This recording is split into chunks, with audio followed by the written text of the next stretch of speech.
Oi Grace, tudo bem? Vou tentar fazer um videozinho aqui para você, tá?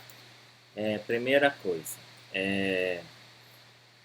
para usar a técnica de hiperinsuflação em pacientes mais críticos, tome cuidado com algumas contraindicações.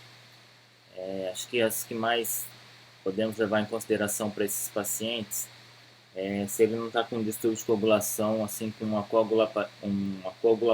coagulopatia muito importante a ponto de ter uma um parênquima pulmonar muito friável, né? Muito fácil sangramento. Tá? Então é importante estar olhando o coagulograma desse paciente para ver se o RNI não está largado, se ele não apresenta algum sangramento ativo na via aérea. Tá? Outro ponto bastante importante com relação a esse paciente, né, de COVID é o nível de PIP que ele está utilizando. Eu nunca utilizei essa técnica em pacientes com PIP acima de 10. Eu tenho usado, né, como um limite, né, até porque tem alguns estudos que mostram esse limite não diretamente relacionados a essa técnica, mas com outras técnicas de higiene brônquica, né, realizado pelo ventilador, um limite aí de 10 centímetros de água. Por exemplo, a manobra de PIP-ZIP, né? A gente não utiliza com paciente que está usando PIPs mais elevadas. Né? Então, eu não tenho utilizado. Só que esse paciente a gente tem que ver o custo-benefício, né? Visto que ele é um paciente que a gente não pode desconectar e para usar um outro recurso, né? Então a gente vai precisar manter ele conectado ao ventilador, então a gente pode aí avaliar o custo-benefício da técnica. Outra coisa é a questão de estabilidade hemodinâmica. Essa é importante, porque a gente vai trabalhar com volumes correntes um pouco mais altos e se ele tiver com uma PAM baixa, né, uma pressão arterial média baixa, menor que 60, 65, 70, 70 aí acho que é um limite bom para você considerar, é, aí pode ter alguns riscos, né, com relação ao aumento da pressão intratorácica e reduzir esse débito cardíaco. Tá? Mas seriam esses os principais. Mas eu acho que dá para fazer tranquilo, visto que esses pacientes realmente estão usando drogas vasopressoras, né, para manutenção da pressão. E acho que outra coisa importante é a gente fazê-lo de uma forma mais breve, né? A gente não utilizar esse recurso por um período mais prolongado. Tá? Eu não sei como vocês estão, que modo vocês estão utilizando aí para fazer a ventilação desses pacientes, né? É mais recomendado o modo volume controlado pelo controle do volume minuto, né? Principalmente do volume corrente. Então eu vou mostrar para você um paciente que está ventilado em volume controlado. Se ele estiver ventilando em pressão controlada, o primeiro passo então seria selecionar um modo, né, de ventilação controlada a volume. Tá? O segundo passo, tá, é você trabalhar com fluxo e frequência respiratória. Né? Um fluxo respiratório sempre em onda quadrada, tá? Utilize a onda quadrada para ter um fluxo constante no VR que você possa mensurar de forma mais real esse fluxo que está durante a inspiração, que nós chamamos de pico de fluxo inspiratório. Então você vai trabalhar com pico de fluxo inspiratório em torno de 20 a 25 litros por minuto. Então nesse caso aqui nós temos um paciente que está ventilando aí com 6 ml por quilo, ele deve ter 1,70 m mais ou menos, 420 ml. Né? Então ele está fazendo 27,3 de fluxo, né, utilizando uma frequência de 18 e um tempo de 1. Recomenda-se nessa técnica utilizar um tempo inspiratório mais prolongado. Por quê? Exatamente esse tempo inspiratório mais prolongado que vai gerar um pico de fluxo menor. Tá? Vou colocar 1,5 aqui. Observe quando a gente diminui aumenta o tempo, a gente diminui o fluxo. Tá? Então a gente tem aqui, ó, agora a gente tem o pico de fluxo inspiratório e o pico de fluxo expiratório. Observe que sem mudar o volume corrente, isso é importante, tá, Grace?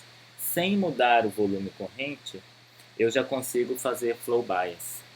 Tá? Então, às vezes, a gente não necessita aumentar o volume corrente. Qual a ideia de se aumentar o volume corrente? A ideia de se aumentar o volume corrente é você promover uma maior insuflação pulmonar e, consequentemente, né, uma maior força de retração elástica do pulmão, causando um maior pico de fluxo expiratório.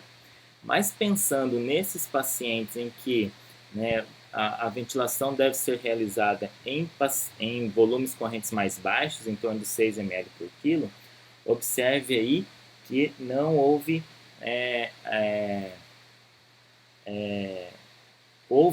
não houve necessidade de aumentar o volume corrente para se produzir esse pico de fluxo inspiratório menor que o pico de fluxo inspiratório. Tá?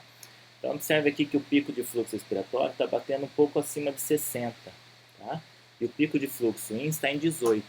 Qual é o objetivo? Que o pico de fluxo expiratório ele seja maior em torno de 35 litros por minuto a mais, né, que esse pico de fluxo inspiratório. Então, 60 menos 18, nós vamos ter aí 42, né? É isso mesmo, 42. 42 litros por minuto, ou seja, é um flow bias suficiente para gerar remoção de secreção, tá? Então, sem mudar o volume corrente. Porém, né, eu vejo assim muito custo-benefício. Eu acho que não haverá, né, prejuízo para esse paciente se a gente aumentar esse volume corrente por alguns ciclos durante a minha conduta fisioterapêutica. Então, eu poderia, né, eu sugiro, né, você poder trabalhar com esse volume corrente, vai aumentando de 50 ou em 100 ml e você vai observando o quê? A pressão de pico desse paciente. Tá? Então, eleve o volume corrente aos poucos, né, sempre olhando a pressão de pico. Tá? Se essa pressão de pico não passar de 40, você garante uma pressão de platô menor que de 35, tá? Por poucos ciclos. Tá? Então, faça aí 10 ciclos, tá? E depois retorne o volume corrente de 6 ml por quilo. Eu acho que não tem prejuízo nenhum para o paciente, se você conseguir mensurar essa pressão de pico aí abaixo de 40. Tá? Acho que o importante para você também evitar ficar mexendo no volume corrente é que durante essa manobra de flow bias, você, no momento da expiração, você faça compressão torácica expiratória. Porque no momento que você faz a compressão torácica expiratória, você aumenta o pico de fluxo expiratório e você aumenta essa diferença em relação ao fluxo INS. Tá? Então, eu acho que é totalmente possível fazer. Tá? Só que assim, assim, pacientes com PIP acima de 12, né, 14, aí eu não ia sugerir não. Acho que esse paciente ele precisa ficar mais